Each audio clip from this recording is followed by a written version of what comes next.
Hello, everyone. My name is Rob Gioielli. Thanks for logging on and joining us today. I'm an associate professor of history at University of Cincinnati. It's my pleasure to welcome you to our roundtable entitled New Perspectives on Black Ecology. This event is part of a three-part series entitled Race and the Environment, sponsored by the American Society for Environmental History, and especially the Society's Committee on Diversity, Inclusion, and Equity. This series of panels was originally conceived as part of our annual meeting for ASEH in March of 2020, but like many events in this fateful month, what some of us call the before times, we were forced to cancel at the last minute. Over the summer, ASEH decided that we still wanted to highlight some of the cutting edge scholarship with a series of virtual events. Our next two events are on October 27th and November 17th. Please go to aseh.org for more information. We will also put a link up in the chat Q&A. Before we begin the roundtable officially, I'd like to give special thanks to David Spatz, ASEH Executive Director, Nancy Jacobs, Professor of History at Brown University, for all of their organizational assistance, as well as the amazing events and technical team from Brown University for helping us arrange this webinar format. In addition to ASEH, this event is sponsored by the Initiative for Environmental Humanities at Brown, EHAB, under the auspices of the Kogut Institute for the Humanities at Brown University. This event will be pretty much a traditional roundtable as much as we can muster in these virtual conditions. I will introduce the panelists and provide a short introduction, and then we will each speak for a few minutes. We will then have some Q&A with the panelists, and after about an hour, open it up to questions from hour total, not hour of Q&A from the panelists. Right around 8 o'clock, we'll open it up to general Q&A from the attendees. Everyone should have access to the Q&A button. Please submit your questions there. Nancy Jacobs from Brown will be my co-moderator tonight, fielding and curating questions for the panel in the background there. The emergence of the concept of ecology in American life is potentially of momentous relevance to the ultimate liberation of Black people. Yet Blacks and their environmental interests have been so blatantly admitted from the ecology movement as it currently stands in contradiction to each other. This is a quote from Nathan Hare in his essay, his essay, Black Ecology, published in the Black Scholar in April of 1970. Black Scholar was a pioneering Black Studies magazine journal that Nathan Hare founded and edited. Over the course of this short but incisive essay, Hare not only critiqued white ecology for being conservative and reformist, concerned about harm to spaces of leisure and relaxation, pollution that, quote, closes your beaches and prevents your youngsters from wading, swimming, and boating. He more importantly lays out an alternative Black ecology that is more concerned about immediate threats and ongoing harm. Quote, whereas to whites, the ecological ordeal of the Black race does not have to wait for a nuclear attack. Present conditions are deadly enough. The environmental crisis of whites, in both its physical and social aspects, already pales in comparison to that of Blacks. Hare's Black ecological vision is also vital because he automatically combines the social and material, arguing that for many urban African Americans, for example, the primary environmental crisis is housing. This is something that one of our panelists will be discussing specifically. He also calls out neo-Malthusians for being concerned about too many people, but trenchantly argues that it's not about how many people there are on the planet, but overconsumption by the wealthy, particularly in places like the United States. For Blacks, these ecological issues are not connected to the problems of a prosperous society, but the fundamental inequalities and high levels of poverty. Ultimately, Hare ends with a radical call that the real solution to the environmental crisis is the decolonization of Black people. Hare's essay is just as relevant now as it was 50 years ago, published in April of 1970, right as the environmental movement was emerging onto the scene as a major force in American political and social life. And it provides an excellent framing for considering the issues of Black ecology, both contemporarily, but also in the past. All of the scholars here today have been working through ideas of Black ecology, either implicitly or explicitly in their scholarship. So I'm just going to quickly introduce our panelists for today, and then they will go and give their comments in the order of introduction. Justin Hosbey is Assistant Professor of Anthropology at Emory University. He received his PhD in 2016 from the University of Florida.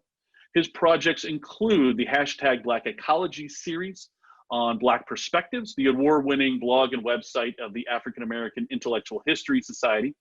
He's co-editing this series with JT Roane, one of our other panelists, and Leah Kaplan. I highly recommend this series, which, as I think Justin says, another venue, is as much a broader digital humanities project.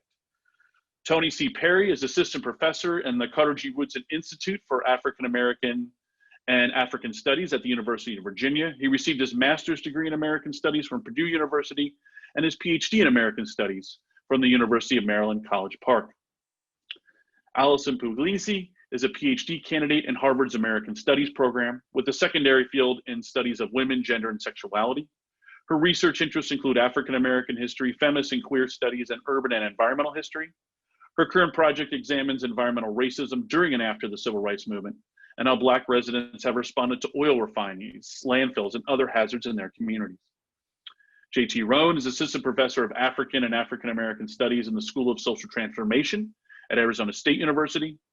He received his PhD in history at Columbia University in 2016. He is a 2020-2021 research fellow at the Schoenberg Research Center on Black Culture in New York City, and currently serves as a co-editor of Black Perspectives, and of course co-edits the Black Ecologies project. He is also the program lead in Black Ecologies initiative in the Institute for Humanities Research at ASU. Teona Williams is a PhD student in the departments of History and African American Studies at Yale University. Her research interests include U.S. environmental history, political ecology, race and ethnic studies, environmental justice, digital humanities, and African American history. Well, so that's a general introduction. We're going to dive in now to our first comments from Justin Hosby. I want to begin with some notes about kind of how, as an anthropologist, I kind of became involved with the study of kind of thinking through Black ecologies. Initially, my research is based in New Orleans, Louisiana, and I based my research really thinking about Hurricane Katrina as a pivotal moment for the transformation of Black life in New Orleans. And of course, not a moment that kind of is without analog throughout New Orleans history, but particularly I look at the kind of neoliberal transformations of kind of social services in the city of New Orleans post-Hurricane Katrina. And my particular kind of way of thinking through this was through public education. Almost immediately after Hurricane Katrina, the entire public school system of New Orleans was converted into an all privatized charter school system. This was done kind of literally as the city was still underwater in some parts as well. And when I entered my dissertation fieldwork about 10 years after Katrina in 2013, I first just wanted to understand, okay, how has space and place been transformed for Black communities, particularly and especially low-income and working class Black communities in New Orleans? And I wanted to know about how having privatized charter schools that, in the destruction of neighborhood schools in New Orleans, how that's influenced space and placemaking in the city post-Hurricane Katrina. And the way that the charter school system works in New Orleans presently is that all schools are considered to be open enrollment. And open enrollment means that, students are no longer sent to a school based off of their zip code or their neighborhoods anymore. They have the ability to apply via a lottery system called the One App to any school that has available seats in the entire Orleans parish. So my research kind of comes in to understand kind of what are the constraints within kind of an algorithm lottery-based system. What are kind of the social constraints that kind of produce unequal outcomes in education? And it was actually through the process of learning about education, the history of education in New Orleans, that I came to understand the intersection between ecology and education in the city of New Orleans, especially post-Hurricane Katrina. On the one hand, because many of these kind of radical transformations in social services began as a result of a disaster, Hurricane Katrina, and the humanitarian crisis that emerged in the aftermath of that particular storm. But also thinking about how the fight for public education in the city of New Orleans was really a fight for the right to the city. And it wasn't just a fight to kind of get my kids into a good school. It was also a fight to kind of reclaim New Orleans as a space where Black life can actually live and be sustained post-Hurricane Katrina. And that takes on kind of a special level of kind of urgency in the face of climate catastrophe, which is the Gulf Coast, especially southern Louisiana, faces in a really extreme way. New Orleans, as we've seen over the past hurricane season, how so many kind of close calls have happened with the city of New Orleans. And although Lake Charles or southern Louisiana has been kind of negatively impacted by the storms that have happened over the past few months, we see that the city of New Orleans is the largest U.S. city that is kind of the most precarious in terms of hurricanes, according to FEMA. So my own kind of intervention, or kind of my own kind of entry into environmental history and environmental studies, was thinking about, okay, what's kind of the longue durée of this form of racial violence that often emerges in the South, particularly in Louisiana, in the aftermath of particularly these storms. And I think we can go back to thinking about the Mississippi River flood of the 1940s, where, you know, in the aftermath of those floods, certain forms of racial violence emerged in excess. I also think about in the 1960s when the lower Ninth Ward was flooded as well by a hurricane. You think about the ways that, in many ways, in those moments of catastrophe, the racial violence that structures social life in the U.S. South becomes kind of heightened in excess. And then within that excess and that vortex of violence, oftentimes the state comes in, it kind of peels away at the social safety net. And I kind of read Hurricane Katrina as a moment in which the state did that very effectively. But in the process of doing that, 7,000 teachers, administrators, and staff members of New Orleans Public Schools were all fired, and they were all replaced by mostly Teach for America fellows. So you can see that was a kind of the looting of New Orleans that was kind of positioned as kind of these working class and low-income Black folks who were, you know, stranded, who were looting businesses in New Orleans. The true looting of New Orleans actually occurred in the kind of massive scale shredding of social services and of particularly the public school system. And that's my particular intervention into thinking about Black ecologies. And I think in thinking about the Nathan Hare piece, of course, Nathan Hare, the piece is kind of, you know, thinking critically about disparities in terms of, you know, who kind of ingest the most pollution in these kind of urban ghettos, as he called them. He looked at infant mortality rates, maternal mortality rates. He looked at all the kind of issues that kind of in these kind of tightly packed environments that he described in urban ghettos in the 1970s, that kind of this kind of environmental racism was being compounded and kind of diminishing the life chances of Black people in those spaces. But thinking about in New Orleans and Louisiana, thinking about the history of the plantation economy, in which kind of like that kind of packing in, where I think of the work of Clyde Woods and Catherine McKittrick in the way that kind of Black life has been rendered placeless in many ways since slavery, and the fact that by the nature of the plantation system that kind of held Black life in place, but also rendered Black life placeless at the same time. And I think that in thinking about the way that, of course, public schools were transformed after Hurricane Katrina, we see that same dynamic happening to where Black people's own kind of ways of making place in New Orleans was heavily tied to their public schools, their neighborhood schools. And then by destroying all of those schools, you kind of shredded away one more of those social ties that working class Black New Orleanians had to the city of New Orleans. And I think about that, and also thinking through, I think I was really compelled by always when I read Nathan Hare's piece, the kind of final paragraph of that particular piece, Black Ecology, where he says that the real solution to the environmental crisis is the decolonization of the Black race. I think about that beyond kind of a disciplinary intervention into any particular field of study. I think that that requires us to think really critically about kind of what we're doing as intellectuals, what we're doing as academics, and how we all play in, and how kind of fulfilling our roles within the system often create the idea of the conceptual other that then can actually be exposed to these kind of pollutants and this kind of environmental racism. And I think through this in terms of Sylvia Wynter's 1992 essay, No Humans Involved. And particularly in that essay, she asks in the wake of the Rodney King rebellions of 1992, she said, the people who acquitted the officers who killed Rodney King were educated people who may have gone to Stanford University, where she taught at the time. And she said, what are we teaching our students as intellectuals, as professors, that lead to these outcomes to where they feel as if the conceptual other, however that's framed in our society, must be rendered placeless, but also rendered in place and also controlled, and also it's acceptable to expose them to these kind of hazards of the environment of kind of a declining post-industrial economic base. And I think that in many ways, you know, I'm being trained as kind of someone who thinks through political economy really, really critically. I think about the way that what Nathan Hare is responding to in many ways is the kind of urbicide of urban areas in the United States in the 1970s as a response to kind of post-Fordist industrial transformations in the global economy that Black people who had migrated south to these northern areas were facing. So as they were running from Jim Crow in the South, they then faced this kind of urbicide in these urban environments in the North and in the West Coast in the 1970s. So for me, I think about the idea of what does decolonization of the Black race look like? I think that it looks like something other than kind of, you know, a disciplinary intervention, beyond if it's anthropology, if it's environmental history or whatever. It takes us to we really have to consider critically, okay, what are we doing this for? Why are we doing this? Kind of how can we speak alongside the people who are facing and not just describing descriptively what's going on with the disparities, but how do we kind of marry our thought, as Sylvia Winter says, to those people who are facing the brunt of this climate disaster. I think that in the work that myself and JT have been working on with Black Ecologies, it's been critical for us to kind of center our work, not exclusively, but kind of really rest within the US South and think about, okay, for Black people living in the US South, what are the alternative ways of thinking about property accumulation, land use, and agriculture that actually might provide a key to how to actually survive this kind of, this future that seems to be kind of pending, that seems like a place of doom.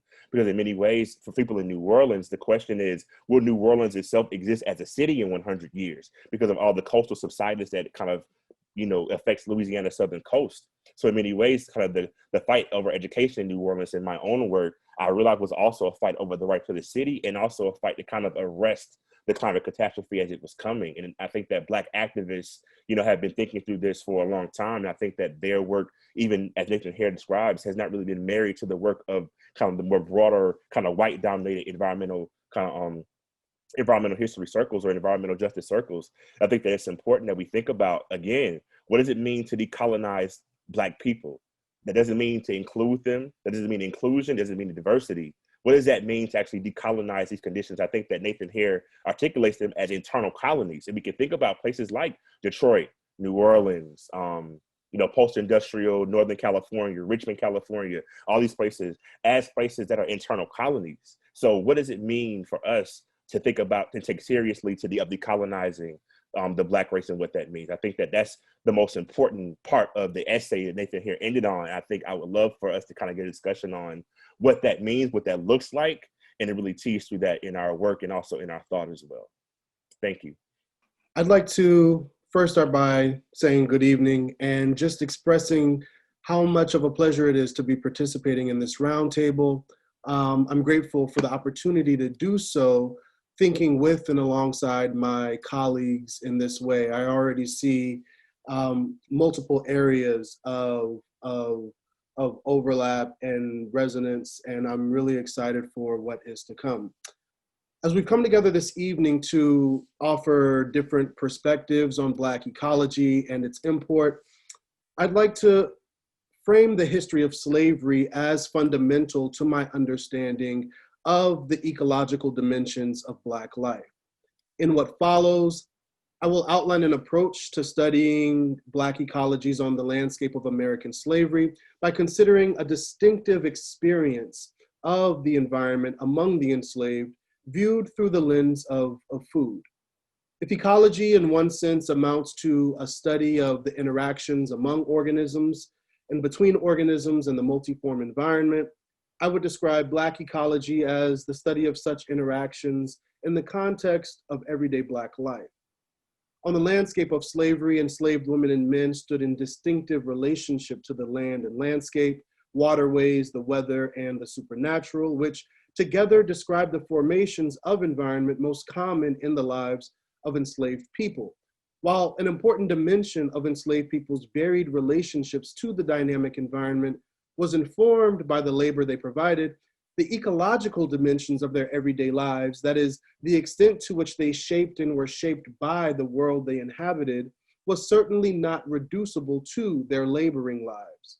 Perhaps more consequential to this relationship was the extent to which the enslaved relied on the environment for matters of life and wellness, specifically sustaining and enriching one's life and the lives of loved ones as much as possible. In perpetually turning to the environment for such reasons, the enslaved commonly developed, applied, refined, shared, and leveraged environment-based knowledge for a range of self-determined purposes, even when the environment expressed or was made to express hostility towards them. One of the most direct and literal means by which enslaved people turned to the environment to sustain and support their lives was in supplementing often inadequate food provisions distributed by slaveholders and their proxies. To make up for provisions that were commonly small and nutritionally incomplete, enslaved men and women procured food in a variety of ways, including cultivating small garden plots, foraging in surrounding woods, hunting, fishing, trapping, and stealing, among others. Many of these modes of procuring food occasioned applying and honing knowledge of the environment at the same time that they also yielded opportunities to develop new environmental knowledge and ways of utilizing such knowledge. To the extent that one can begin to read aspects of enslaved people's knowledge of and relationship to their environment through practices of food procurement, a telling and distinctive experience of the environment among the enslaved emerges, one that is worth noting and sitting with for at least a bit of time. As Stephanie Camp, Walter Johnson, and others have pointed to geographies of containment and carcerality as the socio-spatial outcome of efforts to control how the enslaved inhabited and moved about the landscape, these geographies heavily shaped enslaved people's very experience of the environment. Given the acute constraints on enslaved people's occupation of space and time, the experience of enslavement warrants reconfiguring otherwise useful notions of the environment. Though the land and landscape, the aquatic, the weather, and the supernatural promise much in the way of studying the environmental history of slavery, the environment as determined by what was nearby, in close proximity, that which was easily accessible in space and time, emerges as one of the most apt constructions when studying the lives of the enslaved. Given the pronounced constraints on their movement and how they spent time, the enslaved were often compelled to know the world at hand, that is, the immediate environment, exceptionally well, at times intimately so, as their lives and the quality of their lives often depended on it. For example, Betsy Bailey, the grandmother of Frederick Douglass, in her latter years became so well known in and around the town where she was enslaved for her skill in procuring food that she was able to leverage her skill set to her advantage and the advantage of those under her care, including Douglass when he was a young boy. According to Douglass, not only was Betsy Bailey a well-regarded fisherwoman whose net-making abilities created wide interest and demand for these products that she'd fashioned herself, she was also highly regarded for planting and cultivating sweet potatoes, to the point where people began attributing a magical quality to her hands, suggesting that if she but touched the seedling potatoes, they would grow and flourish. And when they did, those whom Betsy Bailey aided in this way often gave her choice gifts as expressions of thanks and probably to incline her to return the following planting season. While others may have tied her success with planting sweet potatoes to luck and good fortune, Douglass is careful to explain that this good luck derived from, quote, the exceeding care which she took in preventing the succulent root from getting bruised in the digging, and in placing it beyond the reach of frost by actually burying it under the hearth of her cabin during the winter months, unquote. In other words, Douglass understands that those who attributed his grandmother's skill to luck, fortune, and magical qualities lacked the specialized knowledge of planting and harvesting sweet potatoes that she had, leading them effectively to gloss over knowledge that she accumulated over time and hard living. While Betsy Bailey may have actively concealed her rich and actionable knowledge from those she helped, possibly playing up their belief in her mystical abilities, Douglass's treatment lauds his grandmother's knowledge of the immediate environment, as well as her ability to leverage this knowledge to the benefit of herself and those around her.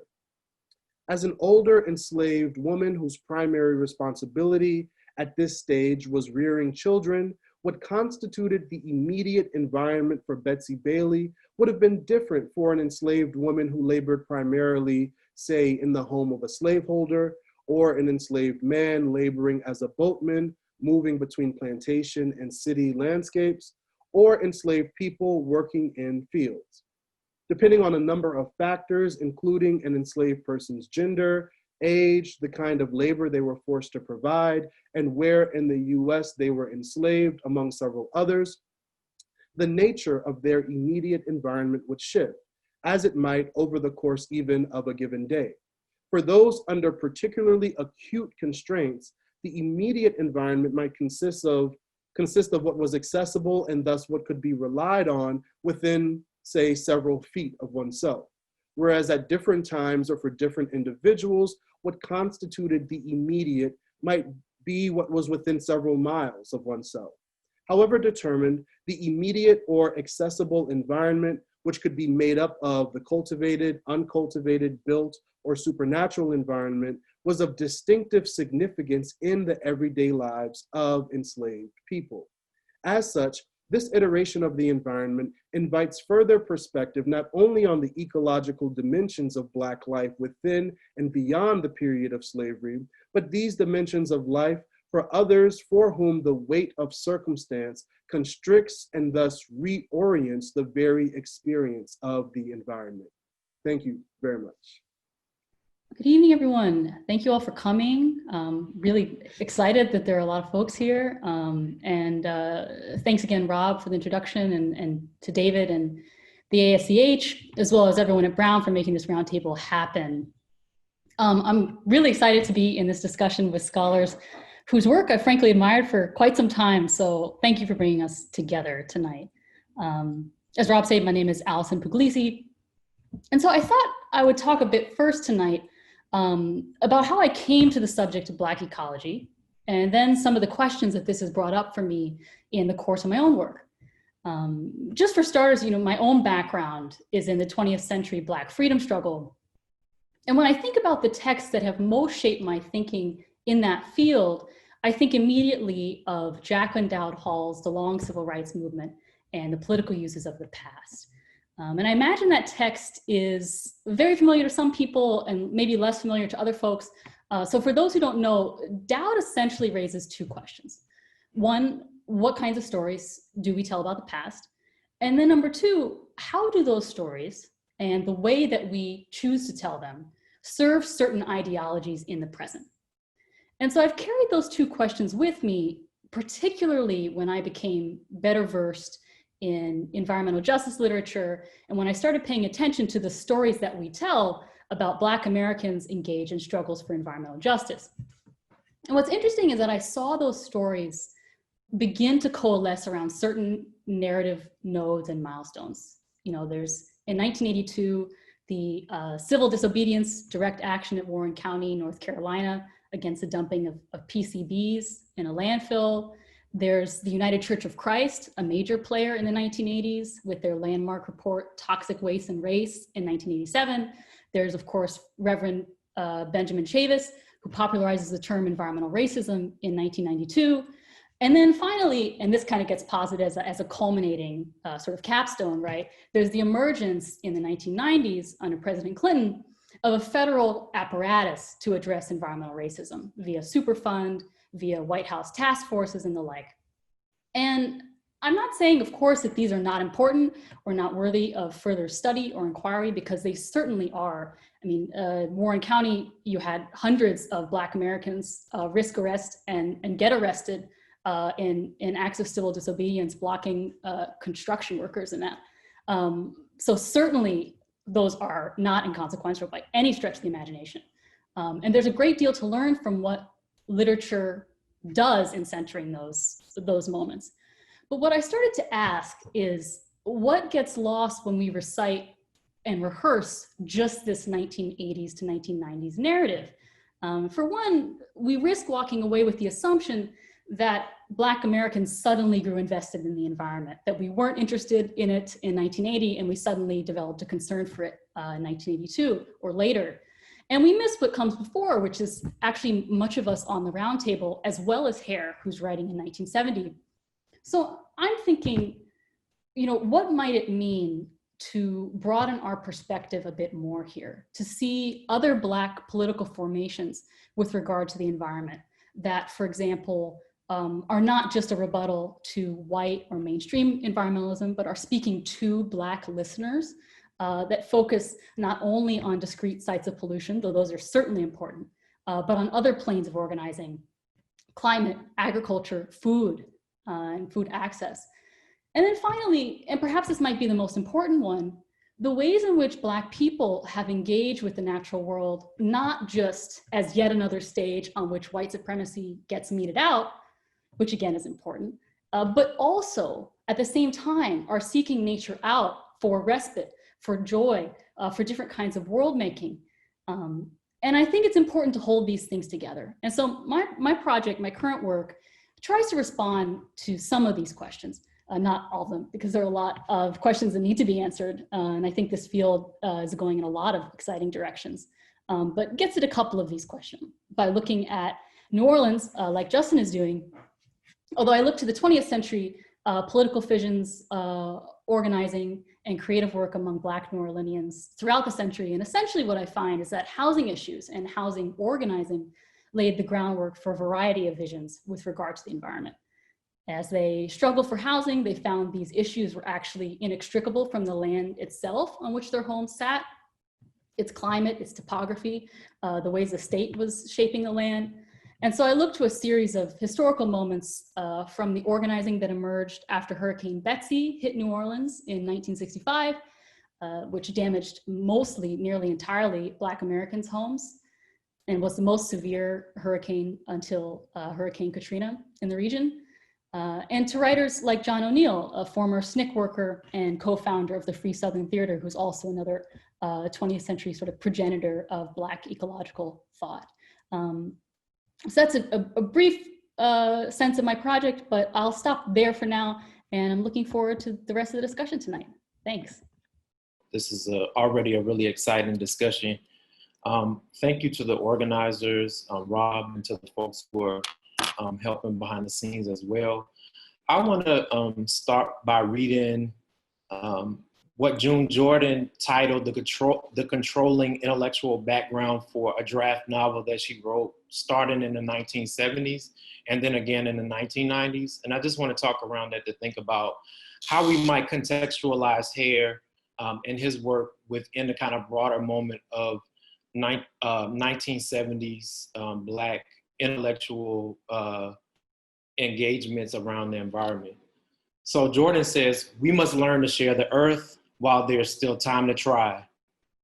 Among other things, this means that whenever private property rights conflict with absolute human need, these rights shall be modified or eliminated. My thesis is that America has more than enough power and natural and fabricated resources to make this nation a haven for all of its people. And America possesses more than enough power and genocidal precedent, tendency, and suicidal obeisance to the industrial values of efficiency, increasing product to destroy the earth now and forever. It is neither right nor necessary that our common resources, including those of the federal government, function in an unequal, unbalanced manner so as to guarantee the privation and debasement of millions of Americans and their children. We are not helpless here in Mississippi, America. We can rescue the center city community of Brownsville and the town of Ruleville, Mississippi, as surely and as easily as we can rescue the Lockheed Corporation. Within America and abroad, thinking peoples are terrified that moral government in the United States is a child's chimera, and they have come to accept that we are defeated a priori if we hope for proof that this country can instigate and sustain dramatic, radical political and economic change simply because human life is at stake. Stopping the hunger, ending the systems of gut and spiritual starvation in Ruleville, Mississippi, America, will demonstrate our capacity for radical right action. It will unify the desperate, the furious, and the stolid, Black and white. It will create a rural alternative to urban failure for the currently poor and the young and the success-exhausted middle-aged. It will block the intolerable abuse of our finite resources of land and our finite resources of existing particular lives. For all these reasons, the hungering must be stopped. Land reform should take place in Mississippi, America, and it can happen. So I wanted to start with this, this moment to think about Jordan's intellectual contributions to Black ecological thought and Black ecologies in this moment Oh, I should also note, thank you, Rob, for the introduction, but I'm no longer the editor of Black Perspectives. That's Dr. Tyler Perry. So Jordan, I think, is working in OK Now to really push readers to think about and to imagine what land reform would look like in the context of Ruralville, Mississippi. The novel draft develops out of her early time in 1970 and 1971 in Mississippi, and in particular in conversation and in community with people like Fannie Lou Hamer. Jordan is already at work in the 1960s to think about how to reform New York City, how to transform New York City, notably after experiencing firsthand the 1964 Harlem riot, in which an unarmed Black teenager is murdered by a police officer. Jordan is activated in a certain kind of way to really try to address what she considers, again, in what you heard, gut and spiritual starvation, but a range of social problems from hunger and the kind of dead end world created by post-industrial capital, as well as, social issues and geographic issues in places like Harlem, like hit and run accidents that plagued Black children in the 1970s in Brooklyn and in Harlem. This moment in her thought, I think, indexes, we can move backwards and forward from it to think about the different ways that she employed children's literature, her letter work, this draft novel, to really activate Black communities as the progenitors of their own environmental futures and of alternative futures. And I think if you read closely the archival notes that Jordan has, both, especially for the 90s draft, a later draft, which I don't think could be taken out of the context of her own personal illness, her own personal engagement with breast cancer. She situates it within a context in which oil has gone through two crises. This is what she says in the 90s draft. The first crisis is the 70s crisis when she started the project, which she says is a false austerity that oil companies globally created to create excess profit. But she says the second draft is shaped by the reality of a real oil crisis. And what she calls a real oil crisis is the absence of an oil future, the end of oil as a kind of modern order, and what the decay of that would look like. And I think the novel really takes place after these people who come from Brownsville, who comes from Chicago, they leave spaces that are affected by what Justin Hosby referred to earlier as herbicide, right? Intentional murdering of certain locations in the aftermath of deindustrialization. And so I think I just wanted to interject Jordan's narrative in this particular moment to think alongside Hare, to think about the ways that Black feminist writers, Black women ecologists really pushed us to think about land reform, about food sovereignty, and about the possibilities for new kinds of worlds, urban and rural, in their writing in this period as well. So thank you. Hi, everyone. And I just want to echo everyone's sentiments. I've really been enjoying this panel. And so thank you to all the organizers that allowed us to sort of like take what was supposed to happen in Vancouver to bring it into the virtual space. My journey into Black ecologies begins with the land. It begins with blocked out memories of summers and the freedom of running wild through my great-grandfather's cotton plantation in Rocky Mount, North Carolina, a plantation where my ancestors were once forced to work under slavery.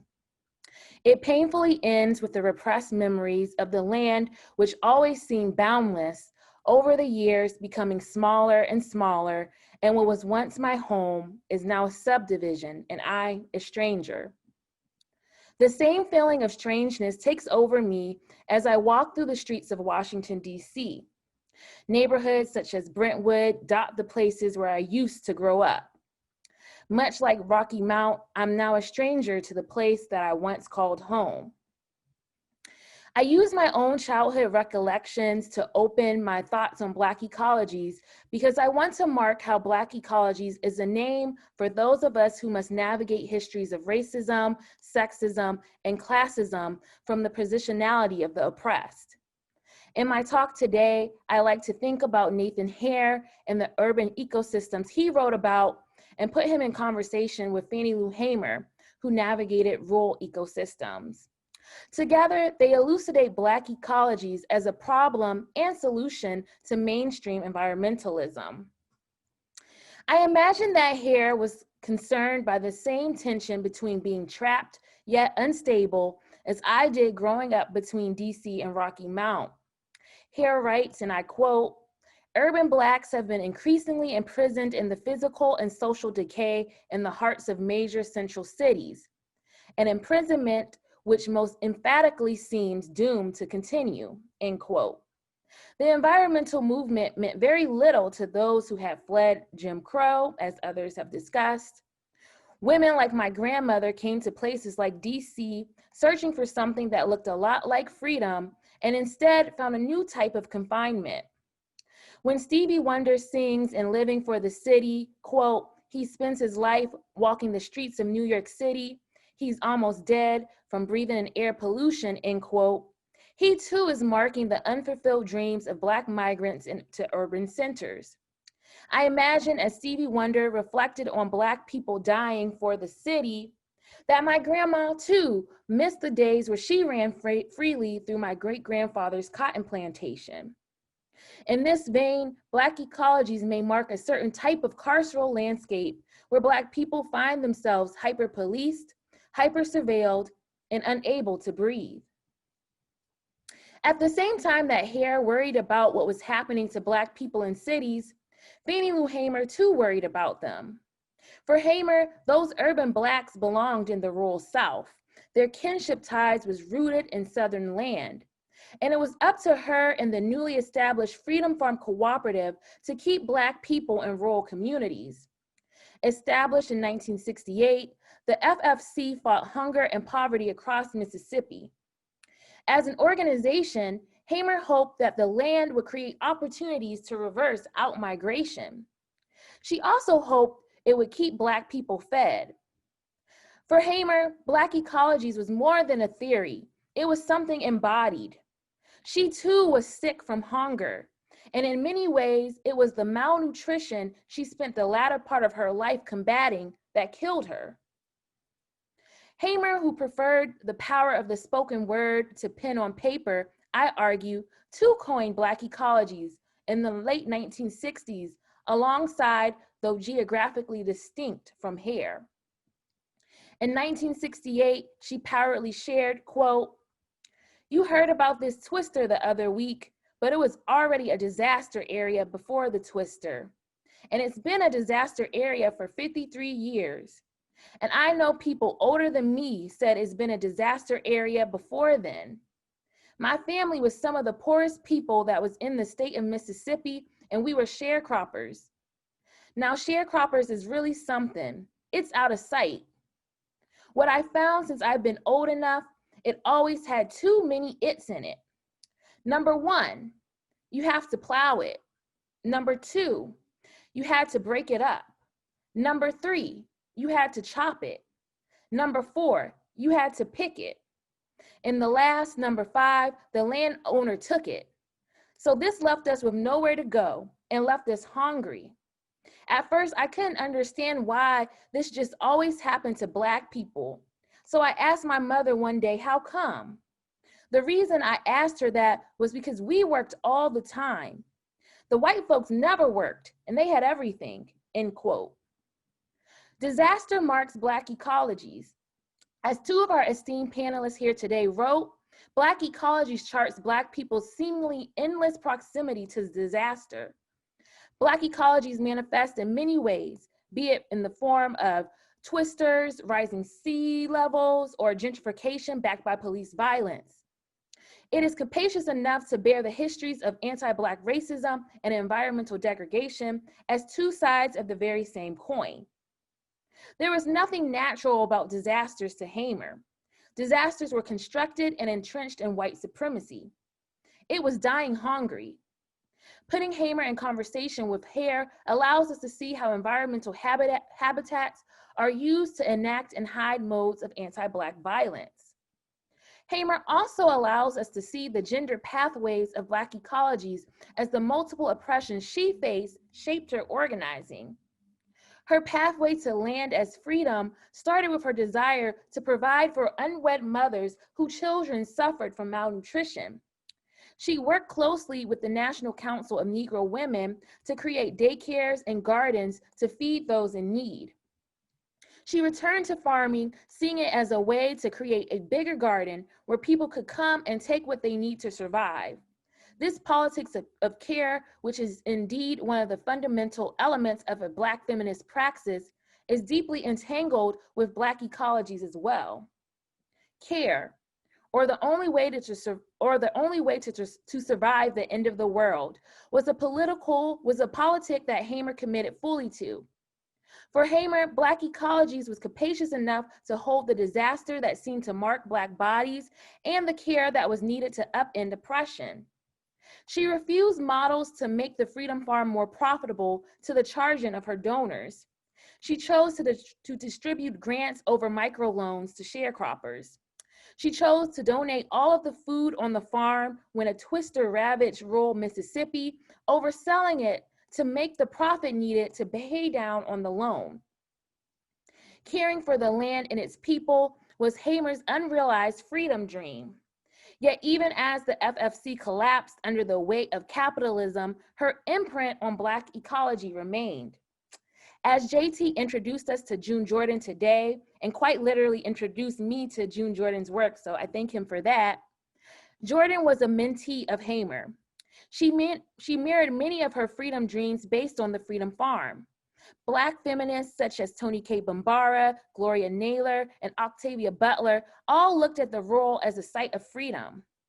In my own dissertation work, I tease out the turn towards Black ecologies by Black feminist practitioners and writers to show even how, as the disaster struck repeatedly, Black women envisioned dreams of abolition as linked to the care of the earth.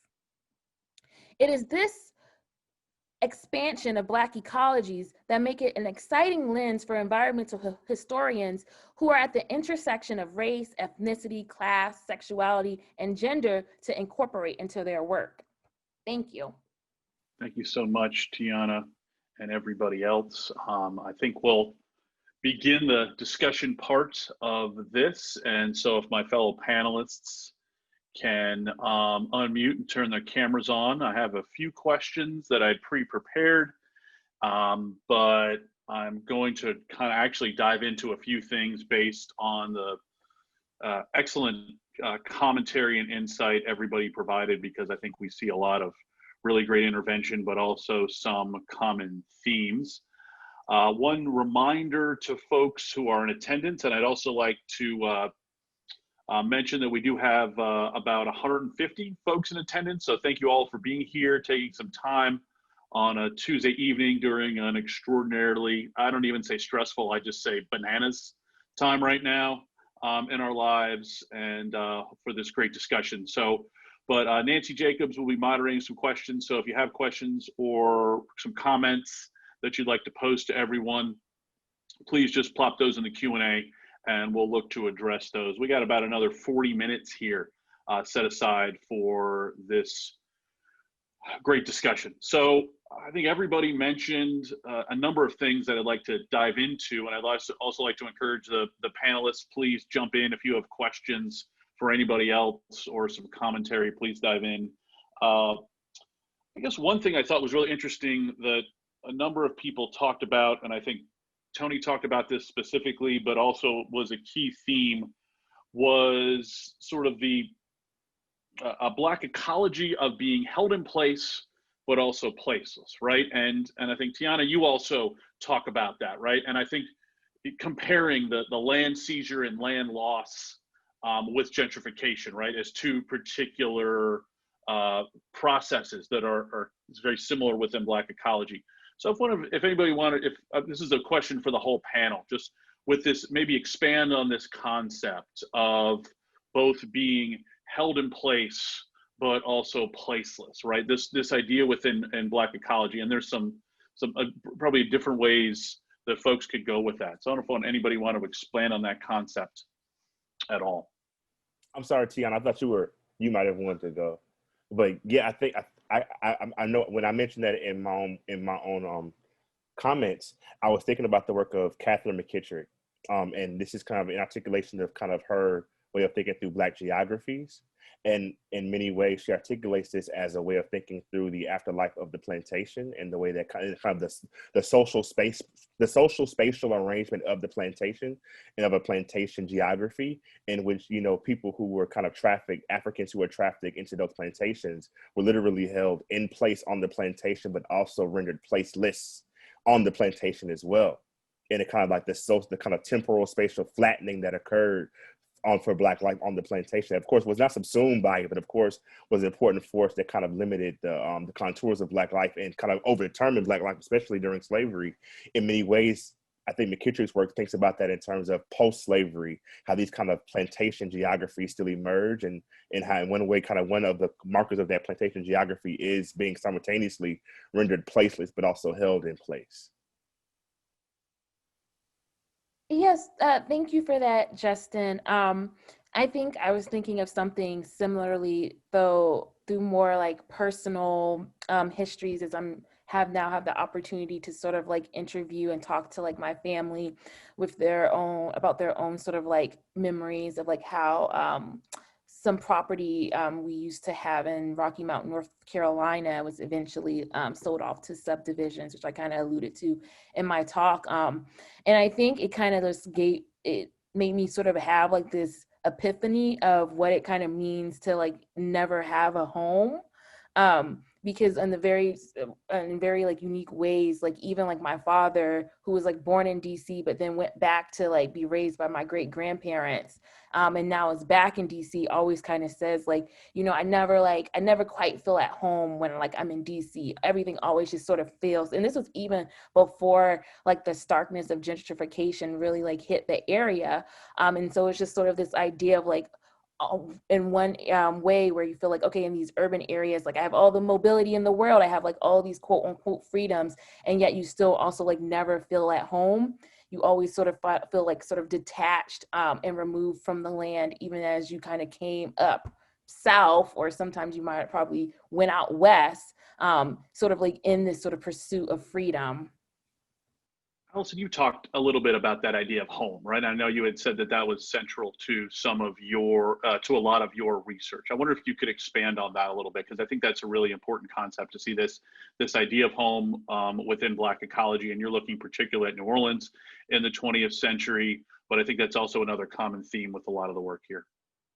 Yeah, and when I say home, and when I read folks that are talking about home and thinking about home in my dissertation, it really is not just the house or apartment in which they live, but it carries multiple valences. And I think for me, a lot of those questions are still there with regard to sort of the fraughtness or freightedness of that idea of home. And one of the things that immediately comes to mind when I think about the ways in which it's fraught is the settler frame on which home sort of rests or relies on. And I think that's a tension, ongoing tension for my own work that I want to give enough time and devotion to as a Black scholar, making sense of my own relationship to the settler state. And so I think for me, home is very much mired in that too. And that's very much an open question for me. I'm curious if other people have thoughts on that. I know this is a question a lot of us are grappling with, but I'd throw that out there as a asterisk, I guess, alongside home. I could jump in. I think one of the things Jordan addresses what she calls Black Home Mississippi, right? So her use of the word home comes out of, again, her going to the context of 1970s post civil rights Mississippi. And I mean, for Jordan, that's complicated. Jordan is not by parentage like Southern born at all. And so her vision, we're already at a different register of what home might mean and what she's trying to think through the pedagogy of her work and the pedagogy of children's literature as a way of activating Black environmental thought among young people, among adults. I think as well, this is something that I address in the relationship that I have with my work that's more about Virginia. I think this, these things speak together, that Black communities do engage in a certain kind of indigenization that's distinctive from what we might consider other settler projects, that is actually already bound with indigenous communities and geographies in fraught relationships, but also in ones that, as Tiffany Lethabo King's work points to, that have other kinds of spaces of intimacy and power that don't correspond simply with white supremacy or with settler violence. And I think, I think Jordan had to imagine Mississippi as Black home, and that took a lot of engagement.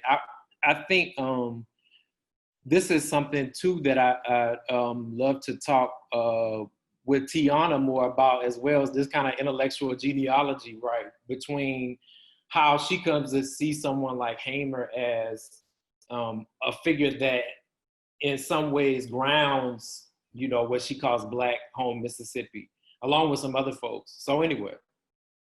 Yeah, do you want to follow up real quick about that? Sorry.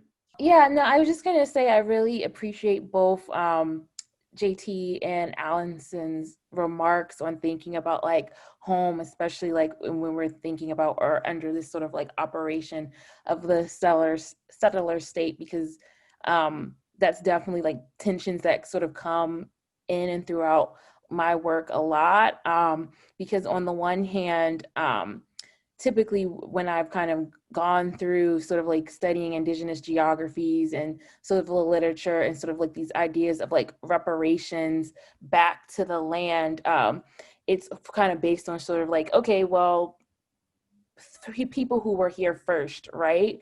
And I think it becomes complicated with like African Americans who kind of came over forcibly from like Africa, and so by many means are sort of like, again, to sort of what Catherine McKittrick is kind of gesturing to about placeless, right? It's just like we would actually like, we never would have like a place anyway. We don't have a place back in Africa or the Caribbean or like in the US. And so thinking about like how my historical actors are sort of like grappling with that, like this sort of idea of placelessness has been really important. But then also just again, and I'm also been thinking a lot about Black shows as well, because I was recently going through some of my archival materials from the Penn Center of the Sea Islands, and they were working a lot with the Gullah-Geechee people off the Sea Islands, trying to fight these like large resorts that were popping up all along the land and displacing people.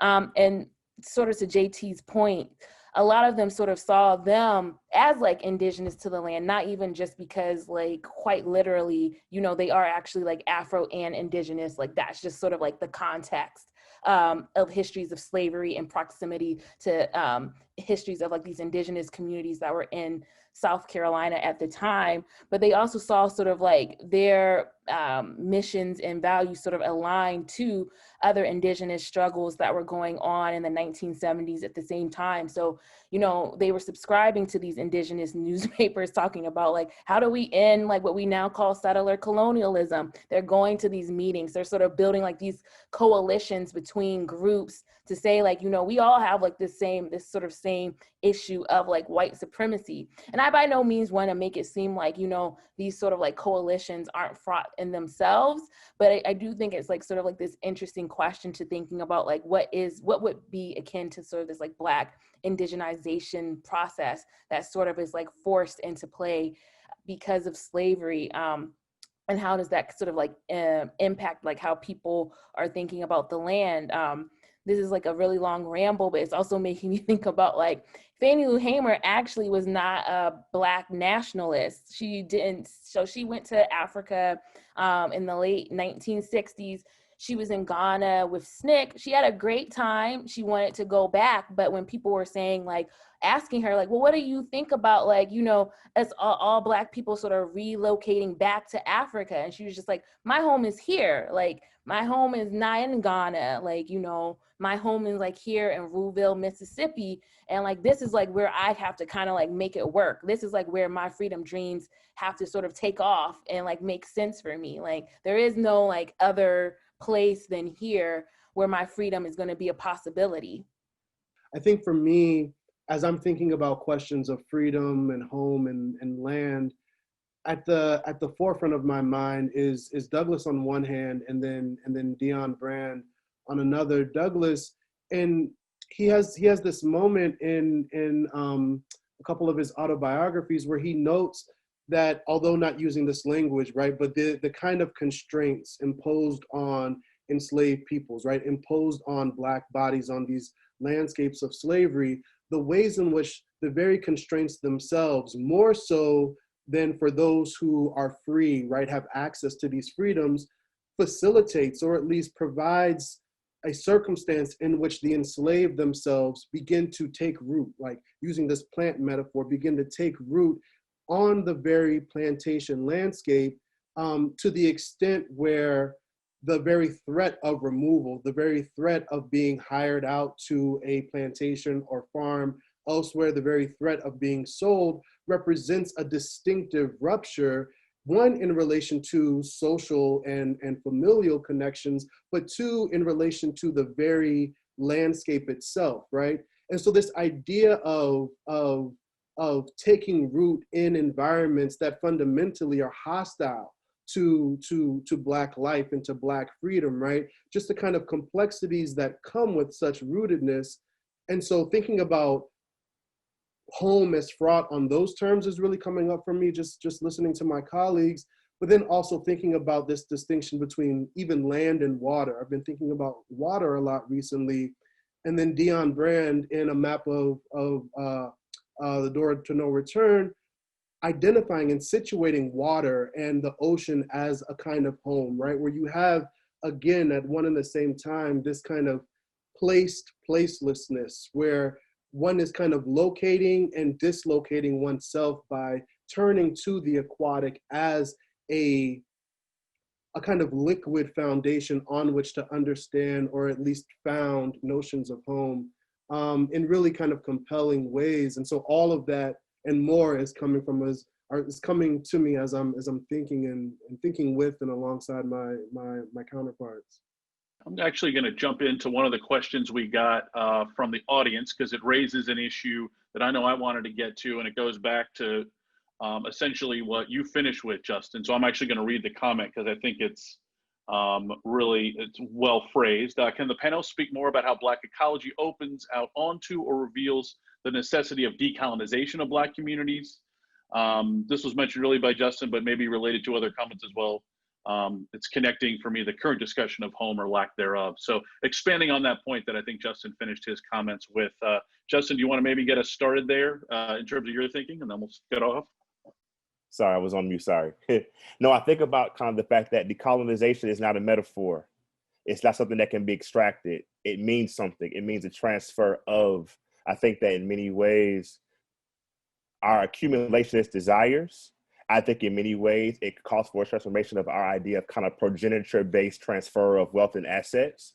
I think it calls into question our idea of property.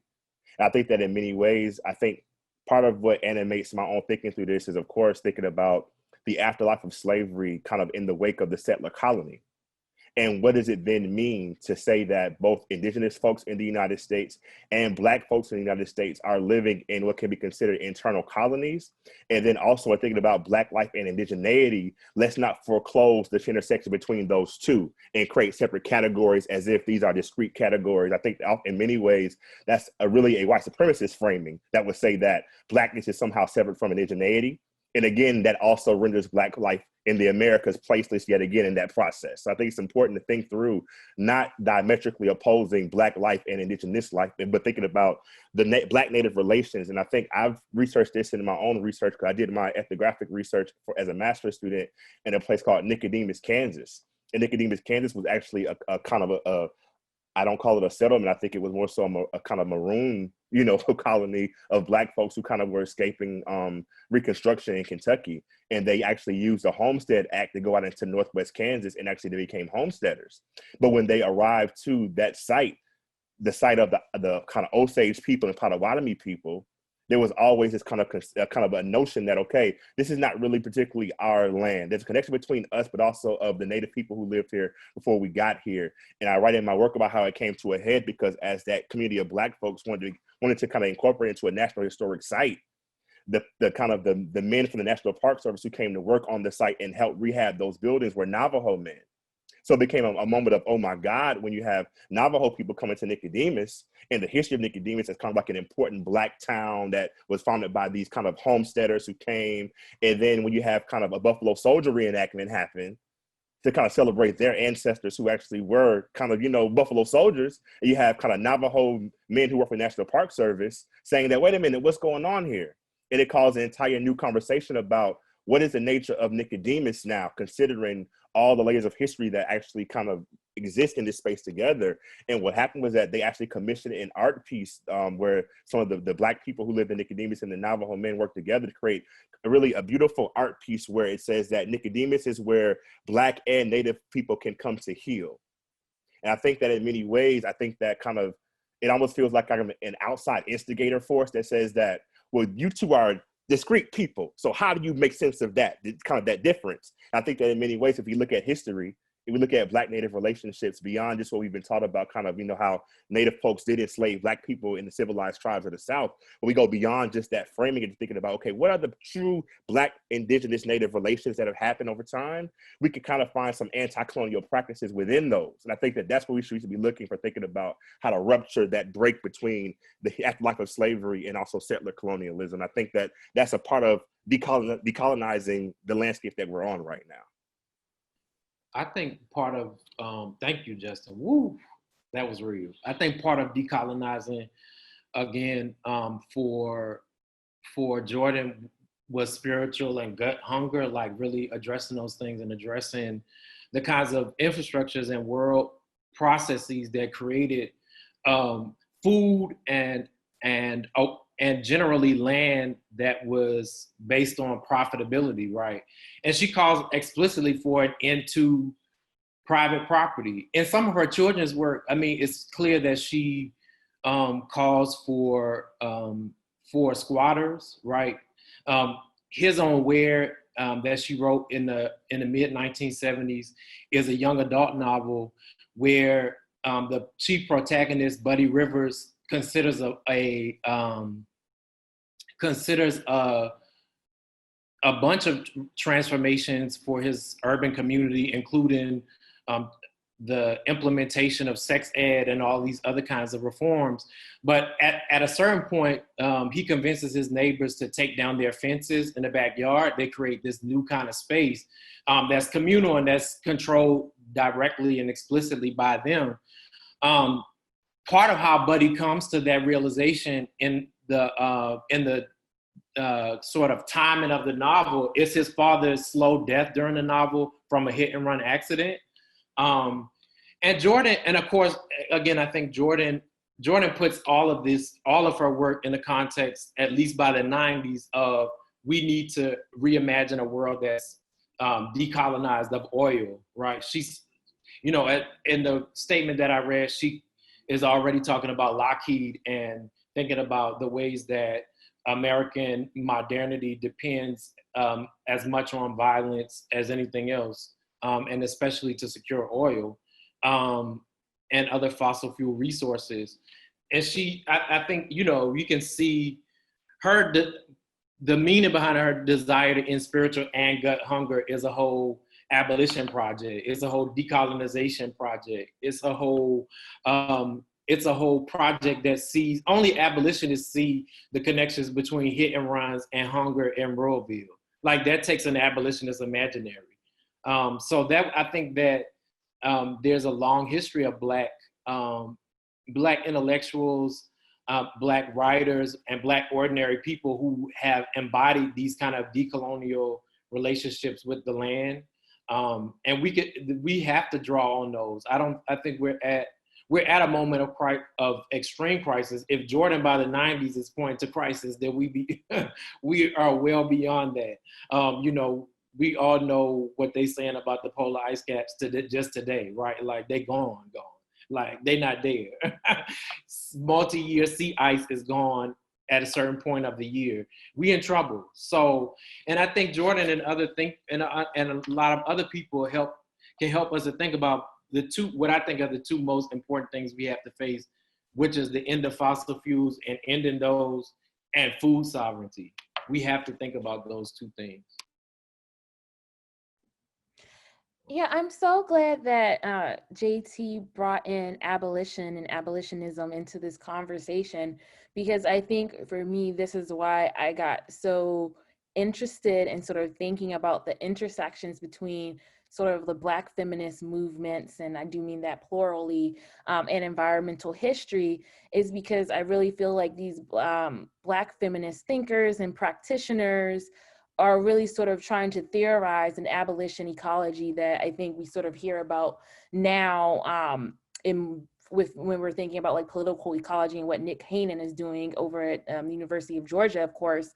But like, really for me, it's people like Fannie Lou Hamer who really are thinking about embodying and are making something like abolition possible. So one of the reasons why many attribute the Freedom Farm as like failing is her sort of resistance to sort of going into these sort of traditional like property models. She truly is, from the down to the her deepest bones, thinking about communalism as like the only way out of like white supremacy, patriarchy, racial capitalism, if you will. So for her, she's willing to sort of like enact this sort of like politics of care and giving, and this sort of idea of like giving one's last in order to sort of see the movement continue to build. And so one example I sort of quickly alluded to like in my talk, and I'll expand here, is so by 1972, Twister hits Ruralville, Mississippi, and all but destroys like all of these homes. And, you know, these people in the area, they're already poor, you know, they're already living in a precarious situation. So she has like these major donors like the Ford Foundation. She's getting money from the Rockefellers, and they're saying to her, like, in this moment, it's just like, you need to stop giving people food. You need to stop giving them provisions. Like, you need to sell off the rest of your crops since they weren't destroyed, so that you can make a profit and start paying down on your loan. Now, if you start paying down on your loan again, then we'll give you like more money so you can kind of build and do all these other sorts of things. She was also sort of being pressured at this time. And so where she was sort of just giving out money for free or like as grants, a lot of these other like Black land organizations were sort of moving and sort of this concept of like micro loans. So they were saying like, all right, I'm going to start giving loans out to these Black sharecroppers. And then of course, when they defaulted, they're now taking like the poorest of poor in these rural areas to court to try to get like their money back, because like now if the sharecroppers default on their loans, that means they defaulted on their loans to who they defaulted on for when they were getting money from some like these larger foundations. And so Hamer really wasn't having any of that. And she was just like, no, like no one needs to like pay anybody like back. Like, we're not owning anything. Like, you're supposed to just sort of give what you can give. And we're all supposed to sort of fight for like our collective survival. And in many ways, this is why the Freedom Farm sort of collapses, but you can kind of sort of see this sort of embrace of communalism as rooted in a certain type of like care for the land and care for the earth, and thinking about like living beyond property ownership and living more sustainably as like sort of rooted in some of these ideologies that she's sort of like performing and demonstrating. And you start to see it in the literature. So when I was reading Gloria Naylor's Mama Day, you see sort of like the imprint of Hamer all throughout like that text, as her really sort of envisioning like, you know, what is this sort of like island of freedom, and what will be sort of like this world without racism, you know, without settler colonialism, you know, without patriarchy, with all these sort of like things that are really like placing such extreme limits on particularly these poor rural Black women lives. Thank you so much for those great responses on decolonization, and it's given me a lot to mull over, and I could follow up there. I could follow up on it, but we actually have some other great questions within the Q&A here, so I wanted to follow up a little bit more. This is actually something I was thinking about. So can the panelists discuss how attention to Black ecologies might challenge how environmental humanities scholars conceive of scale in their work, right? And from the entire planet to particular landscapes to individual bodies.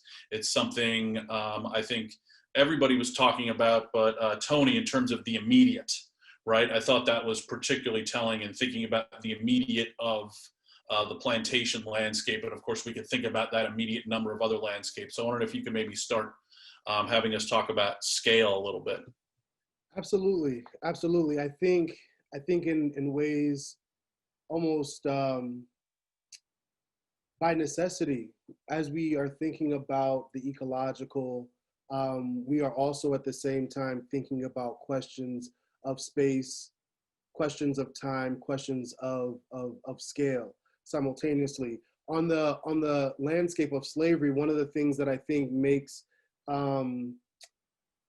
thinking about Black ecologies, thinking about the environment in that context, so rich, both in terms of the study of the history of slavery itself, but then also for thinking about environmental history, thinking about a lot of contemporary issues and crises as it relates to the environment, has a lot to do with matters of scale, right? So on one level, on one end of the spectrum, you have the enslaved person, you have the Black body as under enslavement, right?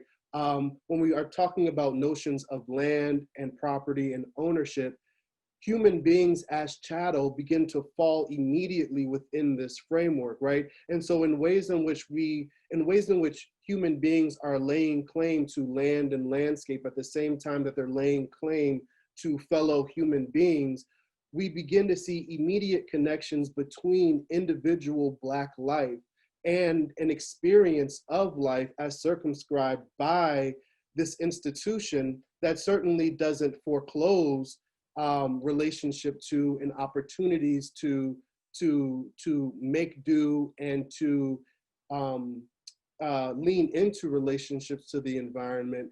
But at a fundamental level, it marks a very immediate proximity of subjugation and experiencing just the weight of what it means to be, in many instances, but not all, chattel, right? And so if that represents one end of the spectrum, to the extent that the history of slavery, to the extent that the institution of slavery inaugurates, for me and for others, like the very foundations of modernity, if not modernity itself, right? To the extent where we have modernity itself,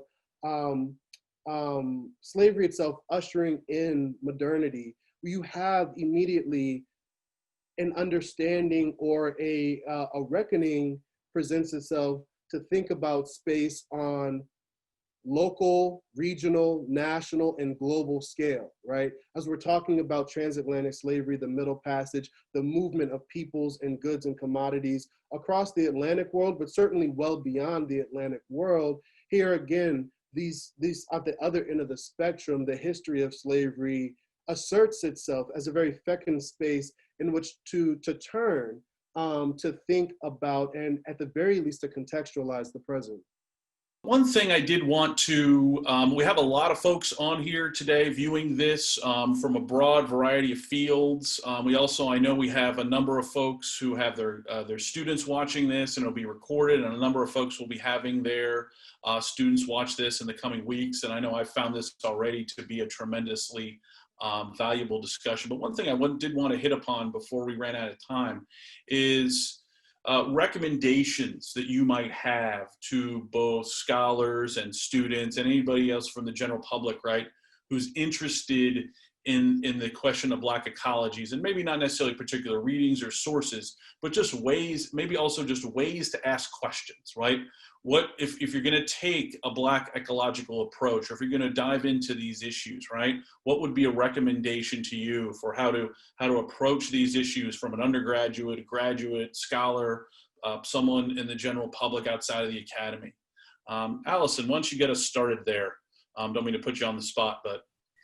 No worries, Rob. And actually, you read my mind because some things are already popping into my head there. And one of the things I was thinking about is how much of the study of Black ecology involves thinking about new groups, new organizations, new events, actors, people, and how much of it is actually a revisiting of certain known events, people, figures, groups that are very familiar in African American history, and their environmental contributions just haven't been fully addressed or teased out.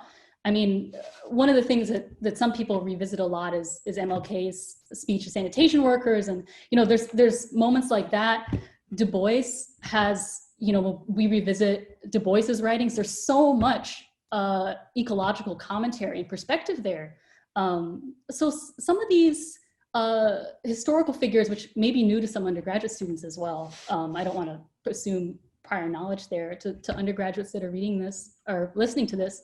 But a lot of these very visible figures in African American history have made contributions to the environment that aren't so visible just because of these preconceived notions about Black alienation from the environment. So I think some of this requires a looking back at some of the figures we thought we knew, the people we thought we knew, to recover certain environmental thought. Can I piggyback off that again? I know I'm going with Jordan, but Jordan is a prime example of that, right? I mean, she's best known for her engagement with literacy and trying to think about Black vernacular English as a mode of writing and thinking that is important in engaging Black children through her youth literature. But I think, like she also won the Roane Prize and went to Rome to study environmental design. It's not like, they're Black architects, all of them. J. Max Bond and other folks, they're all engaged in these kinds of questions. It's kind of actually difficult to, ignore these kinds of concerns if you read certain, if you read Hare, or if you read other things and you have that kind of prism through which to read it. But that came out in the 70s. I think it very much is a suppression of Black environmental thought. And I think that goes along with, beyond the US context, the diasporic context, the number of Black people asking for, demanding, and pushing for land reform who've been assassinated. I think there's an act of suppression. Hamer suppressed. We could go on, in the context of slavery, Tony, your work, all of these people are repressed in terms of having any sort of political insights. So I think that the answer to that question is to read Black thought and to engage Black intellectuals who've been doing this work and follow in the stead of those folks in thinking about how to create new questions from that engagement. Quickly, just on this subject of revisiting, I think also, so Justin, I think you mentioned Sylvia Wynter's No Humans Involved, and here again, within Black studies historically and then contemporarily, even as it relates to conversations about the human, about what constitutes the human itself as read through the Black experience, again, starting with the history of slavery. If we really even want to engage in fundamental conversations about the human being in relation to the environment, there are many people within Black studies that we can turn to who are tracing some of these narratives from the history of slavery, where you have these imbrications of the human, the environment, and the object, all the way through the present, right? And so I think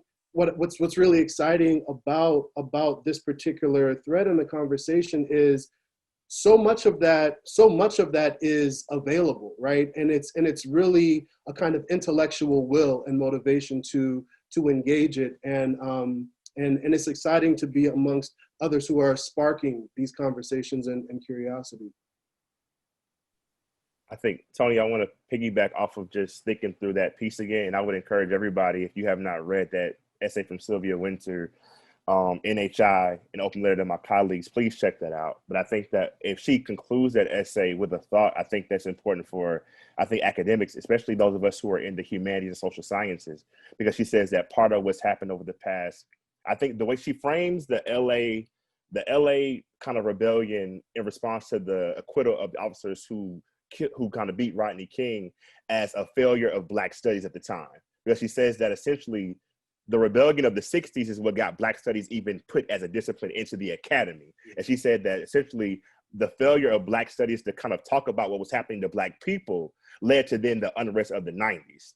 And I think what she said back in 92 was, as people within the academy, we have to help undo the narratively condemned status of Black life. And part of that is by marrying our thoughts and our theories alongside those people who have been framed the conceptual other. And I think that for right now, I'm currently writing about Angola Prison and thinking about kind of like the ecology of Angola Prison. And I got there because I interviewed someone who actually was at Angola Prison when in Camp J when there was a flood that happened. And kind of, he was actually fighting against his case because actually he was trying to get out of Angola because he thought he was there he was trying to fight against his imprisonment.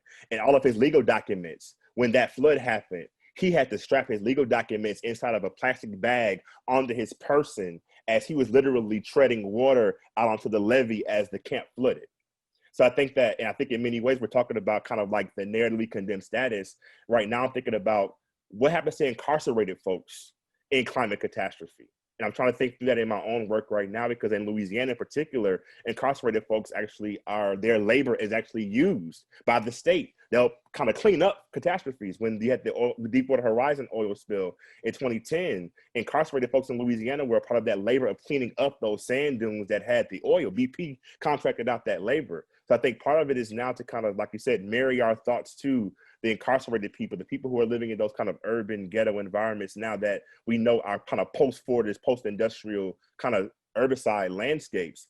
What are they asking for? What are they needing? What are they writing about? What are they discussing politically? And I think part of it is marrying our thoughts to what they're thinking. And I think, JT, you just said that, marrying our thoughts alongside what they're thinking about, and let that guide our research. I think Sylvia Winter says, she says that we've done so much work kind of I can't even say the word right, but kind of we've done so much work kind of on an infinite scale of just kind of finding a new niche, a new nuance, a new niche, a new nuance, so that we produce so much knowledge that's actually meaningless for the human condition right now. And she says that let's reorient ourselves and remarry our thoughts to the conditions that humans are facing right now, which is climate catastrophe, and let that be the guide to kind of think through our work as academic and as scholars. Well, not only is that a perfect observation to end on, Justin, and a perfect directive and charge to everyone, but we're right at our time here at 8:30. So first off, I want to thank all the panelists for being patient, putting up with all the technical issues, and what turned to be an amazing discussion. So thank you very much to everybody. We have 2 more panels on race and the environment. These will be just like the one we have here. There'll be more traditional panels, but we have some great scholarship. Go to ASEH.org for login and panelist information. This event has been recorded, and so please, it'll be up on the Brown Kogut website as well as on the ACH website in a couple of days for you to refer to friends and colleagues. I know I'm going to be rewatching this to mull over some of the commentary here. So thanks a lot.